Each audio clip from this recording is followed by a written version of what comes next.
Decades ago in automotive school, they used to say the axle nut is the most important safety fastener on a car. In this era of bolt-on wheel bearings, where hub and bearing are one beefy unit, is the axle nut still critical for safety? Let's have a look. This is a new wheel bearing and hub designed for a Subaru. It's solid and heavy. In contrast with older designs, the bearing is intrinsically part of the hub and its shaft. You can't buy them separately. The hub mounts to the wheel with the lug bolts here, and the mounting plate for the outer race of the bearing bolts tightly to the steering knuckle here. So with it bolted firmly on both sides, at first glance I can see how some might wonder what that axle nut is even doing. But hidden inside these bearings is a critical weakness. Let's have a look at how these come apart. This is an old Subaru bearing I took apart last week. The weakness comes from how these bearings are assembled. In a final stage of assembly, these two pieces are pressed together. I'm going to call this the inner flange. It's pressed onto the hub shaft with nothing more than a friction fit. Because of that friction fit, after removing the axle nut, all it takes is a few whacks with a slide hammer, or in this case about a dozen hits with a hub buster, and that bearing splits into two pieces.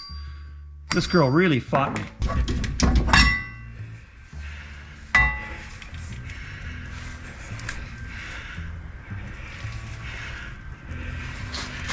Let's have a closer look. Of course, the axle nut is too large to permit the hub to come off with nut on.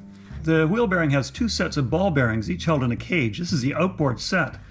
That outboard set rides on the inner race of the hub right in here. Notice how, in contrast to an older style pressed-in wheel bearing, the inner race is machined right into the hub itself, so you can't reuse the hub even if you wanted to.